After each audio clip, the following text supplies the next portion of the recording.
je vais prendre l'exemple de la rougeole, parce que vous avez posé une très très bonne question, c'est l'efficacité du vaccin. Comment, aujourd'hui, donc le vaccin c'est un produit de la santé, un produit de santé, comment aujourd'hui dans nos pays on évalue l'efficacité d'un produit de santé et comment autorise-t-on sa mise sur le marché? C'est extrêmement strict. Il faut faire des essais cliniques. Et il faut faire des essais cliniques, comme on appelle, randomisés, en double aveugle. Vous ne pouvez pas aujourd'hui mettre sur le marché un médicament sans avoir un essai en double aveugle randomisé. Ce qui coûte très cher et qui est très compliqué à mettre en route.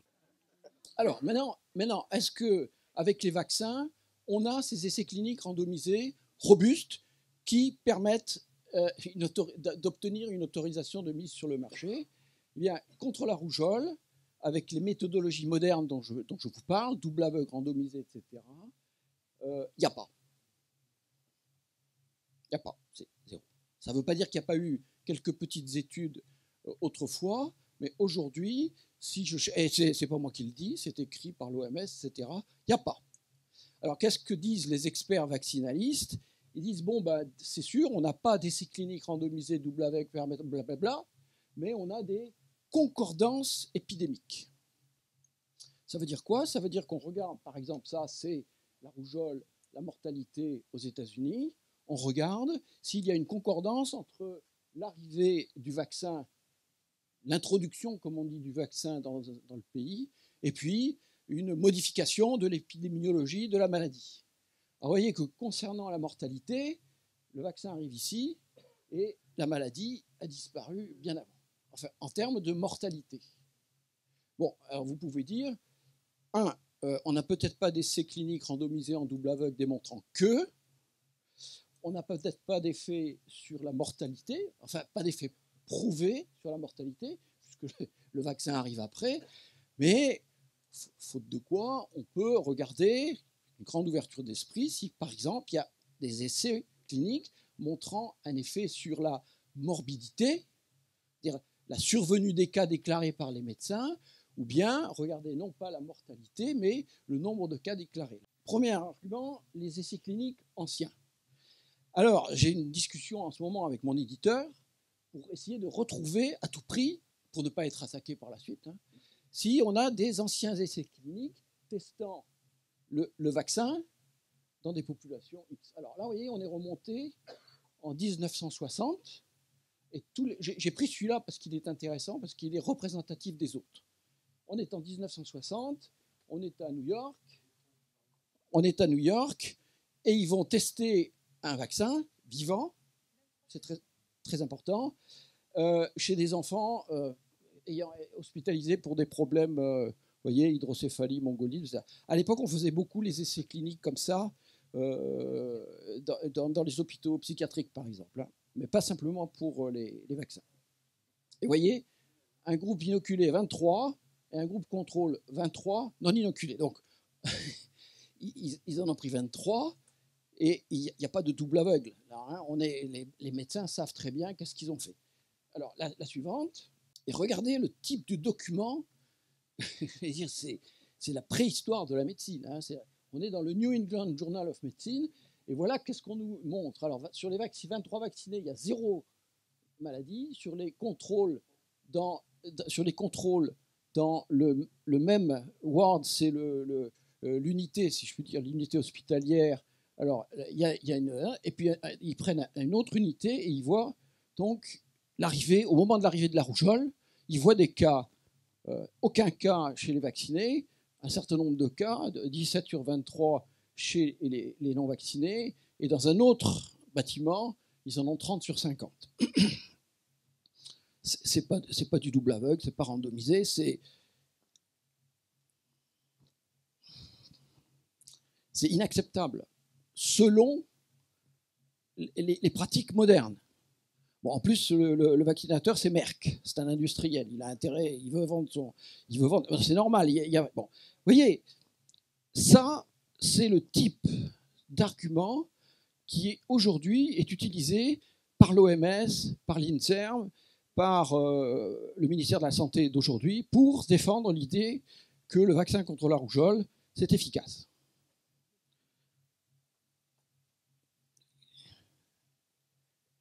Je vous laisse y réfléchir.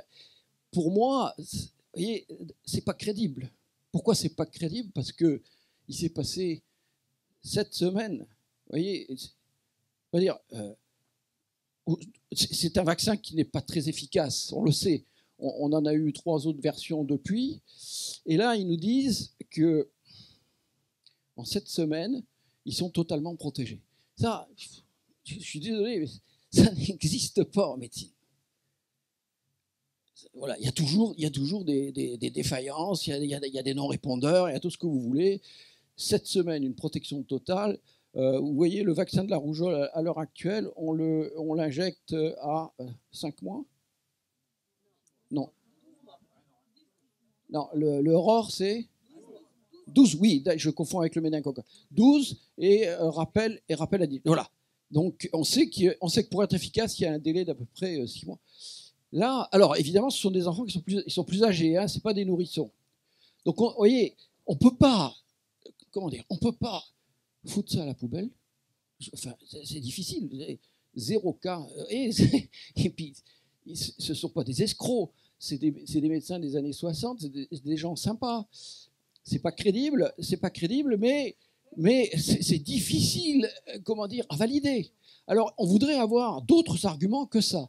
Malheureusement, tous les essais cliniques, Michel Georget, si tu en as trouvé d'autres, des trucs, voilà, c'est que des trucs comme ça. C'est pas bon. Vous voyez, nous, on veut du double aveugle randomisé, on veut un échantillon important, on veut une hypothèse a priori, etc.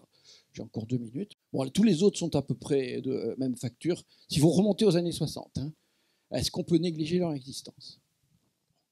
Alors, c'est des études historiques. C'est là-dessus qui veulent vacciner 800 000 enfants par an, 800 000 bébés.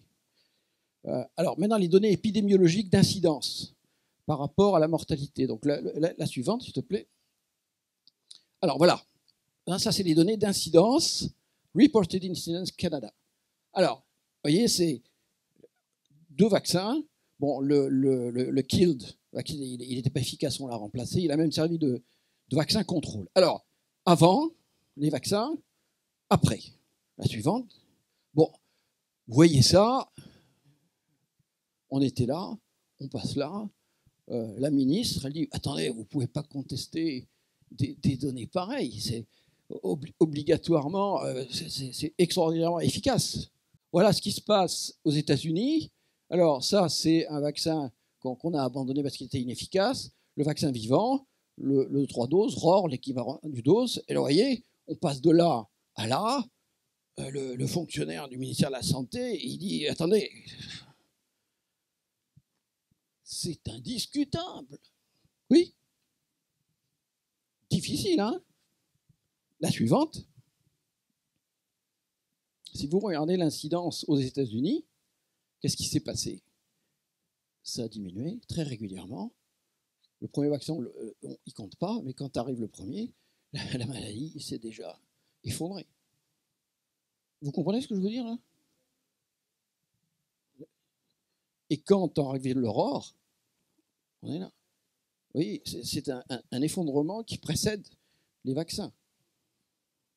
Et si on regarde le Canada, la suivante. Alors on peut prendre cette moyenne-là à peu près. Hein. Pourquoi? Parce que c'est 1944 jusqu'après la guerre.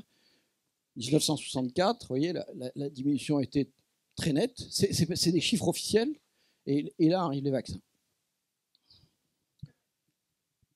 Alors on fait quoi avec ça? Vous voyez, les données scientifiques sur lesquelles, la dernière, je pense. Voilà. Alors, qu'est-ce qu'on peut conclure? Est-ce qu'on a une démonstration d'une protection? Qu'est-ce qu'on peut se permettre d'écrire maintenant, vu qu'il y a une obligation légale? Est-ce qu'on a le droit encore de réfléchir, de discuter, vous voyez, Et ça ne veut pas dire que le vaccin n'est pas efficace. Ça veut dire que le vaccin n'a pas été testé. pouvez pas dire qu'il n'est pas efficace parce qu'il n'y a aucun test. Vous pouvez dire, j'ai pas de démonstration qu'il est efficace, mais de façon très logique, je ne peux pas non plus totalement rejeter l'hypothèse qu'il a peut-être une efficacité clinique.